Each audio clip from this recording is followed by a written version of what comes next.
جی ہاں دوستو، میں ہوں Maria Tahir and again welcome to my YouTube channel M T world facts. ایک ایسے بے بس بچے عمر خان کی کہانی جو معذوری کے باوجود جنگ لڑتا رہا اور بالآخر عزت اور شہرت کی بلندیوں تک جا پہنچا۔ جی ہاں دوستو، یہ 8 اکتوبر کی صبح تھی۔ سردیوں کا آغاز تھا اور موسم میں تیزی سے تبدیلی رونما ہو رہی تھی۔ عمر خان بھی آج پھر نئے جذبوں کے ساتھ اسکول پہنچا تھا۔ وہ حیات آباد پشاور کے ایک مشہور اسکول میں زیر تعلیم تھا۔ وہ اپنی محنت سے 9ویں کلاس تک پہنچ گیا تھا۔ اس وقت وہ یہی سوچ رہا تھا کہ آج کے مسائل عارضی ہیں، آج کی مشکلات ہی کل کو میری زندگی میں آسانیاں پیدا کریں گی۔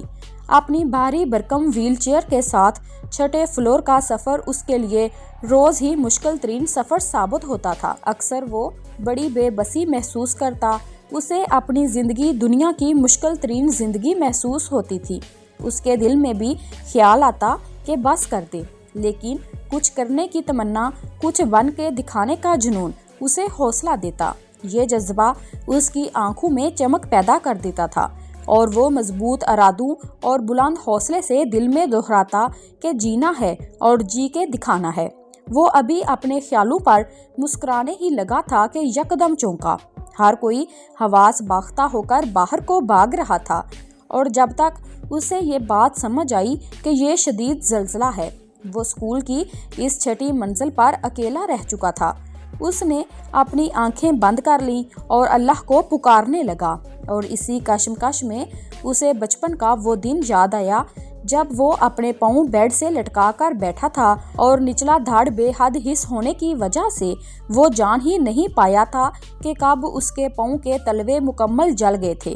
اچانک دوسرا شدید جھٹکا لگا اور اسے محسوس ہوا کہ وہ عمارت سمیت زمین بوس ہو جائے گا۔ اس نے پھر آنکھیں بند کر لی۔ وہ جینا چاہتا تھا اور بے پناہ مشکلات کے باوجود دنیا کو کچھ کر کے دکھانا چاہتا تھا۔ اس نے اس چھوٹی سی عمر میں بے شمار خواب اپنی آنکھوں میں سجا لیے تھے۔ اس نے سوچا، اگر آج میں بچ گیا تو یقیناً کسی بڑے مقصد کے لیے ہی بچایا جاؤں گا۔ اللہ نے اس کے عزم اور ولولے کے طفیل ہی شاید اسے نئی زندگی دی۔ جس زلزلے میں لاکھوں لوگ زندگی گنوا بیٹھے، وہ ویل چیئر پر بھی محفوظ رہا تھا۔ اس حادثے نے اس کے حوصلے مزید بلند کیے اور اس نے دگنی محنت شروع کر دی۔ میٹرک تک تعلیم مکمل کرنے کے بعد اسے پشاور کے مشہور کنگ ایڈورڈ کالج میں داخلہ مل گیا، جہاں اسے حوصلہ دینے والے دوستوں کا ساتھ بھی ملا اور بہترین اساتذہ بھی۔ اور اس بلند حوصلہ لڑکے نے بھی کالج کے 2 سالوں میں ثابت کیا کہ وہ قابلیت اور ذہانت میں کسی سے بھی کم نہیں ہے۔ پشاور یونیورسٹی میں اس کا پہلا دن لوگوں کو ملتے ہوئے اور تعارف کراتے گزر گیا۔ وہ سب کی نظریں پہچانتا تھا، اسے ہر احساس کی پہچان تھی۔ وہ حیران تھا کہ یونیورسٹی لیول پر بھی وہی اسکول لیول کی مشکلات اس کی منتظر تھی۔ اس کی پہلی ہی کلاس دوسری منزل پر تھی اور سیڑھیاں پھر سے اس کی ویل چیئر کا منہ چڑھا رہی تھیں۔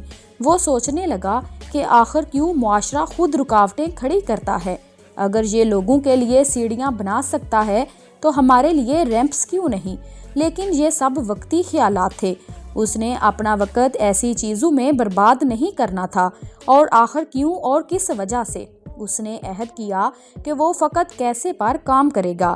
ہر چیز پر پریشان ہونے کے بجائے اپنا وقت اس کا حل تلاش کرنے میں صرف کرے گا، اور اسی مثبت رویے نے چند ہی دنوں میں اسے سب کا گرویدہ بنا دیا، اور وہ BS ٹیکنالوجی مکمل کرنے کے بعد MBA کرنے میں بھی کامیاب رہا۔ اب قسمت نے اسے اس کی محنت کا صلہ دینا شروع کیا، اور بالآخر وہ بڑی تیز رفتاری سے کامیابی کی سیڑھیاں چڑھتا چلا گیا۔ وہ میرٹ پر KP نیشنل یوتھ اسمبلی کا ممبر بنا، اور اس کی قابلیت کو دیکھتے ہوئے بہت جلد اسے یوتھ منسٹر برائے خصوصی افراد بنا دیا گیا، اور پھر کچھ ہی عرصے کے بعد اپنی قابلیت کا لوہا منواتے ہوئے سینکڑوں افراد سے مقابلے کے بعد وہ نیشنل یوتھ اسمبلی کا گورنر منتخب ہوا۔ عمر خان آج KPK کی ہر یونیورسٹی میں خصوصی مقرر کی حیثیت سے جانا جاتا ہے۔ لوگ اس کی کامیابی کی کہانی جان کر اپنے اندر نیا جوش اور ولولہ محسوس کرتے ہیں۔ عمر خان کو بے شمار اعزازات سے نوازا گیا۔ انہیں ہیلتھ فاؤنڈیشن KPK کی جانب سے گولڈ میڈل دیا گیا۔ نیشنل بک فاؤنڈیشن کی جانب سے ینگ بک ایمبیسیڈر کا ایوارڈ دیا گیا۔ Centre for awareness training and development کی جانب سے یوتھ ایمبیسیڈر کا award, appreciation award from national youth assembly, Khyber star peace award بھی دیا گیا تھا۔ آج عمر خان اپنے والدین کے لیے باعث فخر ہے اور وہ سینہ تان کر بتاتے ہیں کہ یہ ہمارا بیٹا ہے۔ آج لوگ اس کی معذوری کو نہیں بلکہ اس کی کامیابیوں کو جانتے ہیں۔ آپ نے دیکھا کیسے ایک بے بس بچہ اپنی معذوری سے جنگ لڑتے عزت اور شہرت کی بلندیوں تک پہنچا۔ آپ اس کی ہمت اور حوصلے کی اگر داد نہیں دے سکتے تو کوئی بات نہیں، لیکن آپ اس کی زندگی سے سبق لے اور دے تو سکتے ہیں۔ دنیا میں آگے بڑھنے والے ہر انسان کی راہ میں لاتعداد مشکلیں آتی ہیں، لیکن منزل واضح ہو تو حوصلے بلند رہتے ہیں، اور جب حوصلے نہ ٹوٹے تو منزل یقینی ہوتی ہے۔ آئیے کبھی حوصلہ نہ ٹوٹنے کا عہد کریں۔ آئیں عہد کریں، حوصلہ بنیں گے، امید بنیں گے اور اپنی زندگی میں ہمیشہ آسانیاں بانٹیں گے۔ اس وطن کے بے شمار بچوں کو بھی امر ہونا ہے۔ جس طرح عمر خان نے عظیم کامیابی کا سفر ناممکن سے ممکن کی جانب کیا تھا، اسی طرح یہ سفر آپ کے قدموں کا منتظر ہے۔ عمر خان کی اس کہانی سے میں نے یہ سبق سیکھا ہے کہ جب تک آپ کو خود جینا نہیں آتا، آپ جینے کا ہنر نہیں سکھا سکتے۔ بے شک۔ Thanks for watching my video.